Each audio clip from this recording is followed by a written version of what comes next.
Hi guys, my name is Megan and today I've got my August wrap up for you. Alright, so August did not go anywhere near what I had planned for my reading this month. In fact, most of this month was just kind of meh, I guess. I don't know, there was just something about this month that all of my reading felt bogged down and I feel like I didn't read a lot. So let's dive into what I actually got through this month. So the first book that I read in August was Heart Song.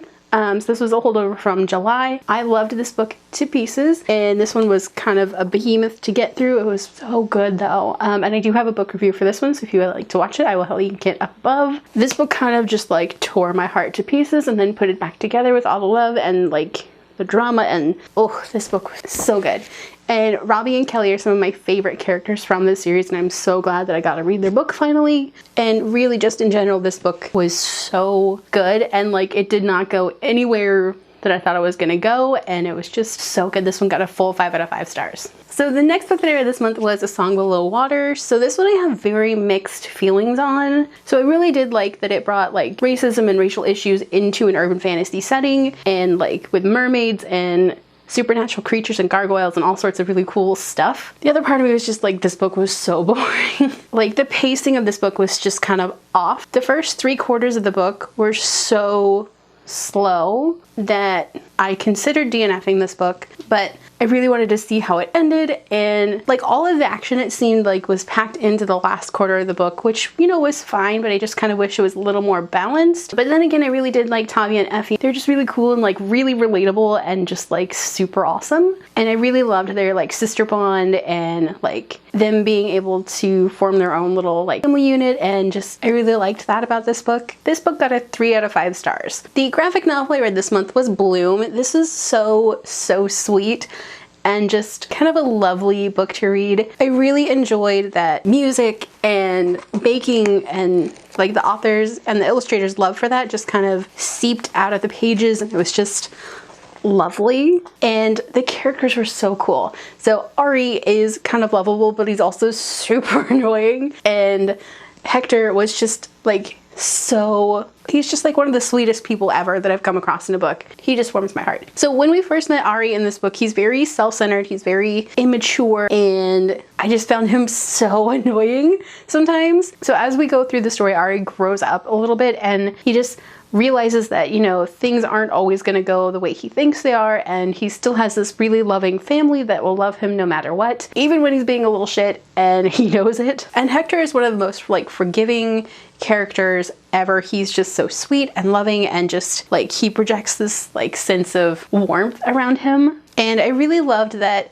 Hector just kind of fell in love with Ari's parents and the love that they have for baking and the love that they have for their son and their bakery, and it was just one of the sweetest things ever. And I really liked that Hector put up with Ari even when he was being a little shit, just because he really liked him, like genuinely liked him as a person. And really, Hector deserves all the love and all of the hugs and just all of the delicious baked goods. And this book really made me want to go and bake things. So yeah, this is one that I would highly recommend. The art style is just super cute, and like the baking montage scenes are just beautiful. This one got a solid 4 out of 5 stars. Okay, so the next book I read was Freehand, and I read that on my Kindle. Freehand is probably one of like the most surprising books that I've come across this year. I did not expect to love this book as much as I did. The two main characters, one has PTSD, the other is deaf, and they just kind of meet unexpectedly while Derek, who has PTSD, has a complete panic attack in like the little vestibule of an ATM at a bank during a thunderstorm, and like they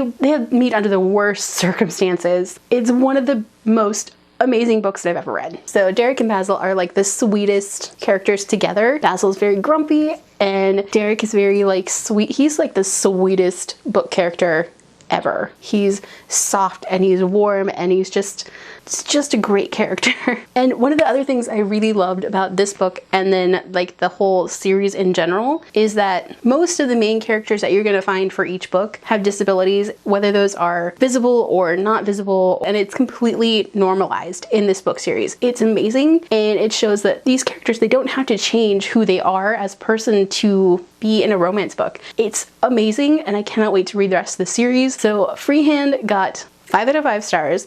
It's one of the best found family tropes that I've ever read. I love that it has disability rep. I love that it's a romance book. I love that. I just love this book series. I love this book so much. Like, I could go on forever and ever, but this one does come with a lot of trigger warnings, so please look into those before you dive into this book, because some of them are very, very heavy.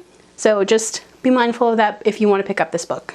Originally, I had planned to read 2 other books this month, which were I Hope You Get This Message and Felix Ever After, but I wasn't really feeling in the YA mood, so I'm actually going to leave these aside for some other time. I Hope We Get This Message I'm going to try to get to in September, and I think Felix Ever After I'm going to put off until November. So then we are on to the book that I am currently reading as of filming this video. So this is being filmed a week in advance, I think. Currently reading Blank Canvas, which is another book that I'm reading on my Kindle. This is the second book in the Irons and Works series, which the first book is Freehand, and this one follows Sam and Nico, who we met in the first book, and I'm so excited for this book. So Sam is in a wheelchair and Nico is a former hockey player with a very severe hockey injury. It also deals with child services and adoption, and from what I've read so far, it's so good, and I can't wait to finish this book. Alright, so that is everything that I read in August.